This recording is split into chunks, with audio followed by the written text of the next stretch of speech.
Bounce all the way to the bottom of the hill, into my neighbor's yard. No deer. Back on the game lands. Catch you if anything comes along.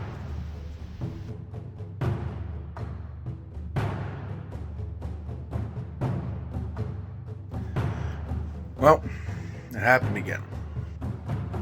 So, stay tuned. Let's get the tracking.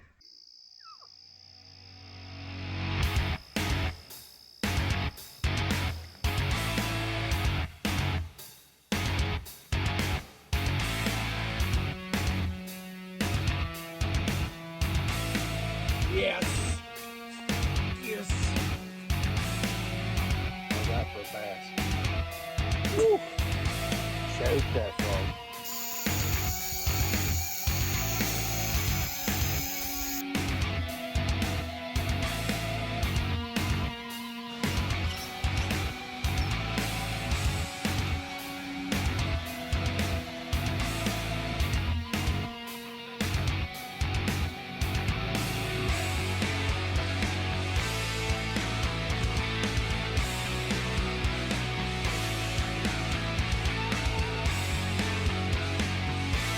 Still shit. So there's my doe. Dad got this bad boy.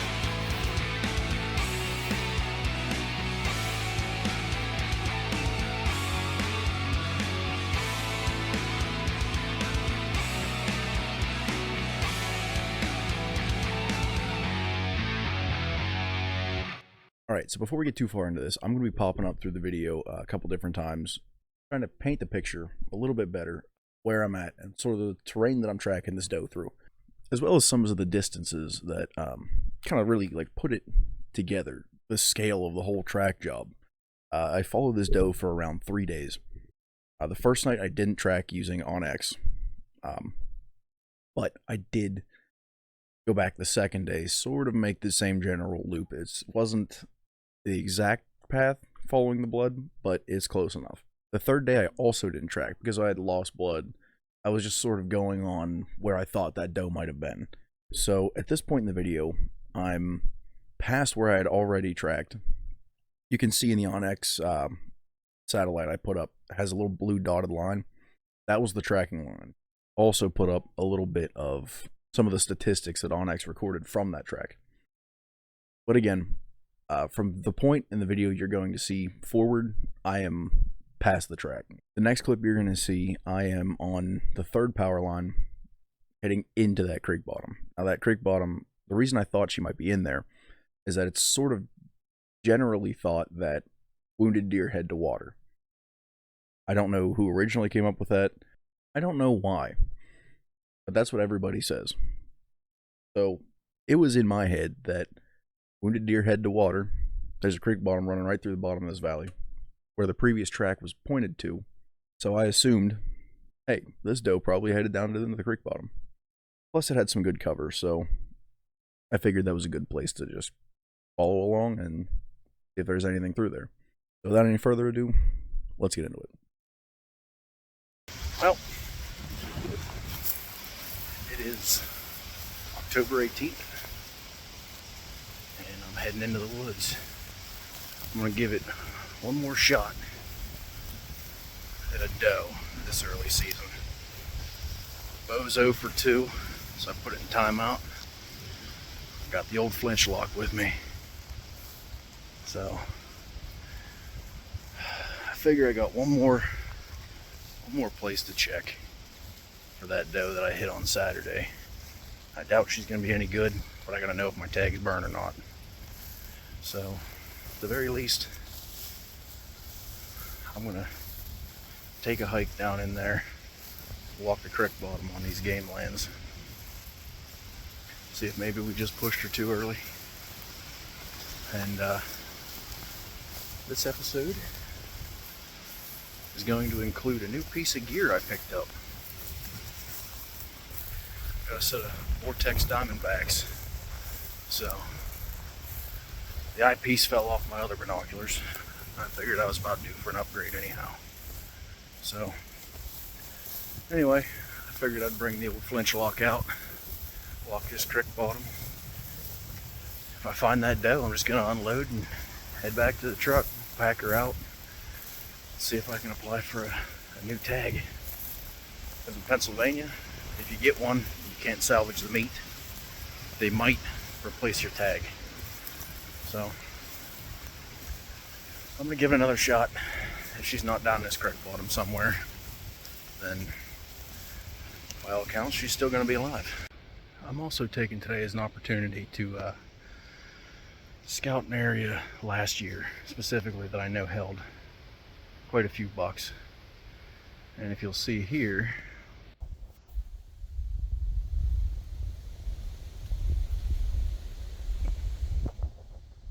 I think there's good reason to believe they're still around.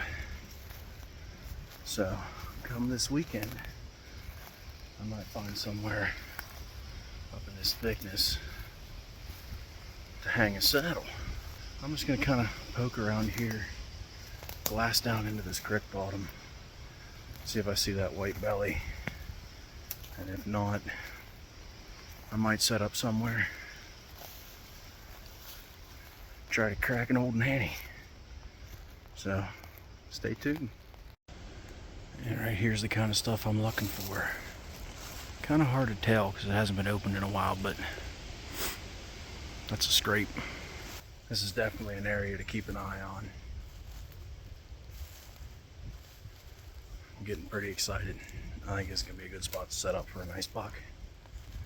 I know the game warden was showing me pictures of the bucks he took around the area. There's at least 2 really nice 8 points that I'd love to get a crack at. And I'm sure there's more that he hasn't seen. I followed that ridge out to its end point, dropped over the edge down into the bottom itself. I was about 1.5 miles from where I originally hit the doe, but I still felt pretty confident that I was on the track based off my thought that the wounded deer was headed down into that creek bottom looking for the cover, looking for water, whatever the case might be.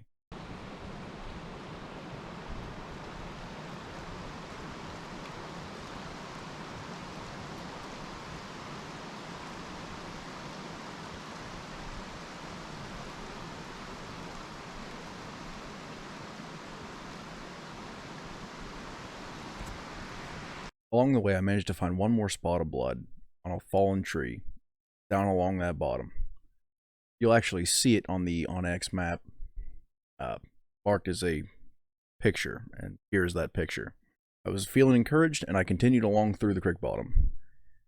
Then I found something pretty interesting. Well, I'm just walking down through this old creek bottom looking for that doe, and I found something pretty cool. There's a bench.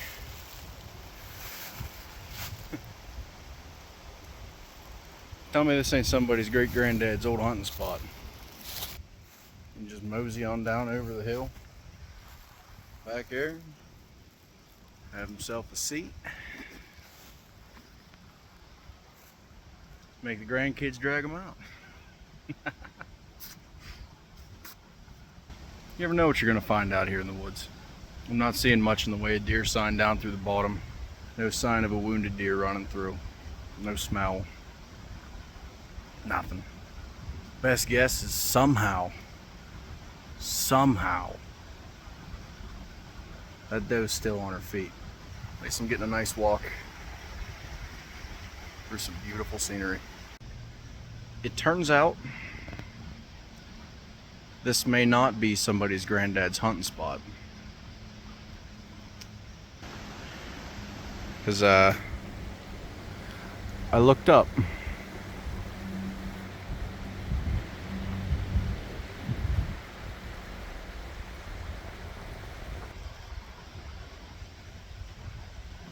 That's fucking disturbing.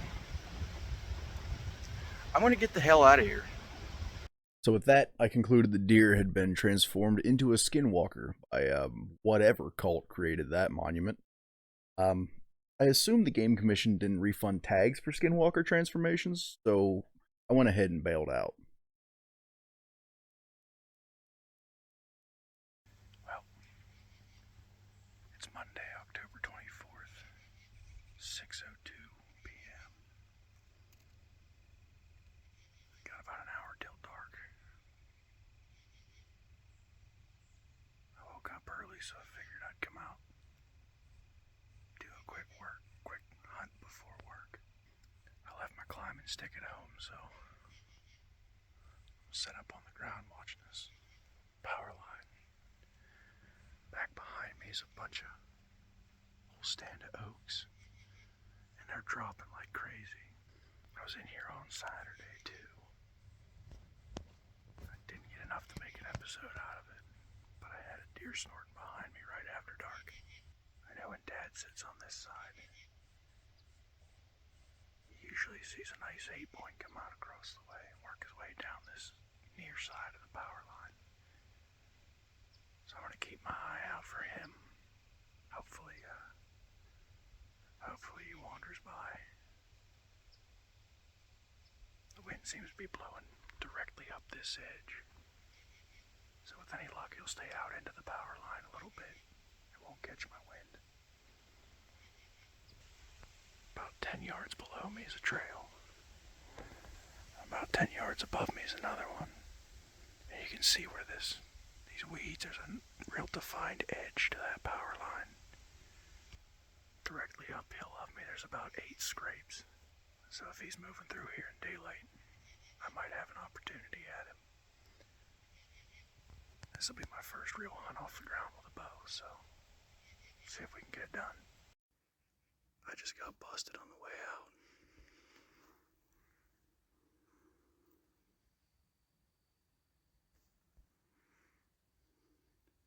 Point.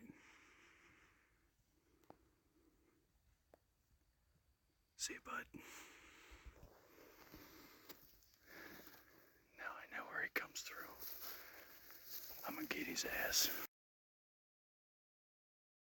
Sorry about that vertical video there, but I panicked and all I had time to do was get Snapchat out to make a nice little video for my coworkers. So I was on my way out. It was getting dark, last light. I didn't have a prayer at launching an arrow, and with my track record from the previous 2 does, I wasn't about to try. Now, the next morning, though, after work, my luck took a bit of a turn.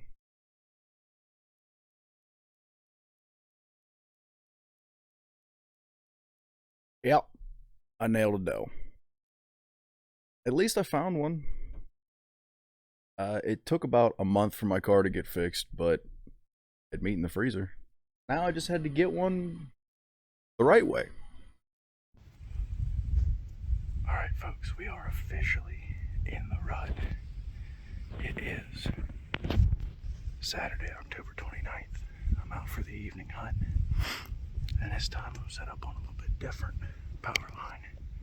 So, we're out on the very far one, pushing a little closer towards these big woods where I think the deer's bedding.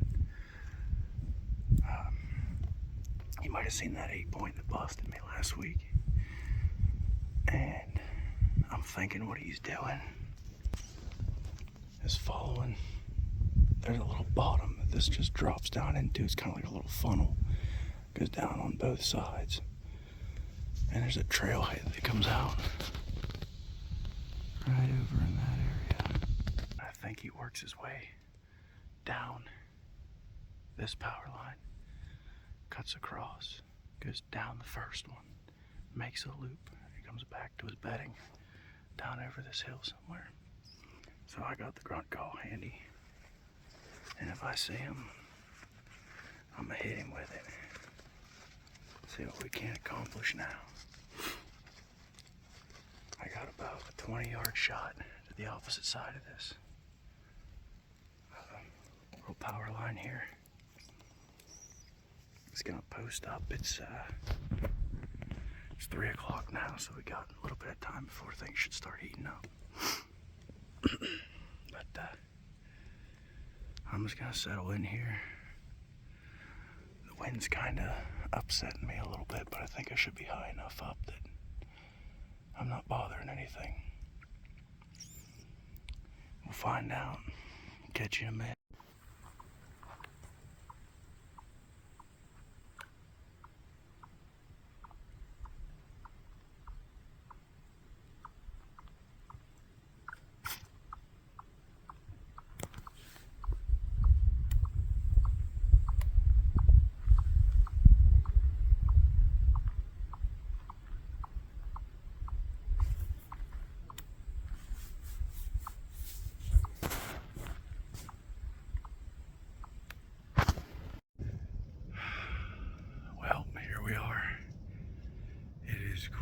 after 8 on Saturday, November 26th, and it's the opening day of Pennsylvania rifle season.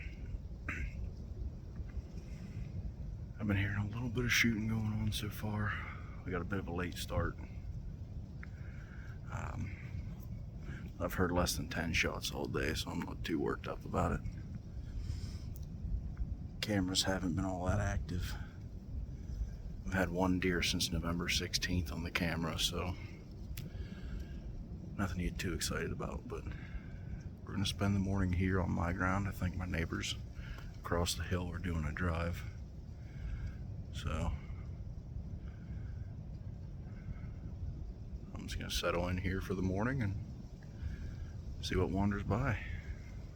Catch you if anything happens.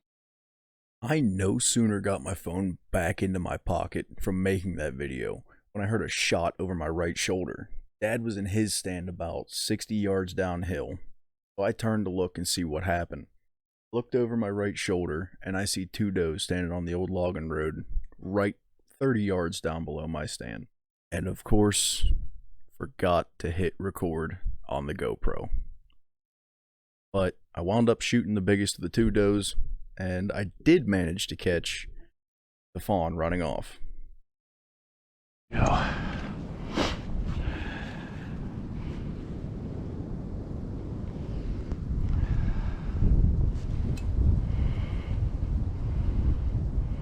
Well, that was a short season.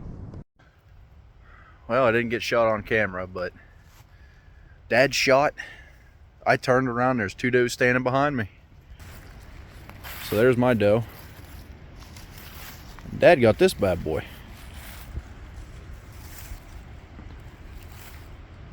That's a hell of an 8-point.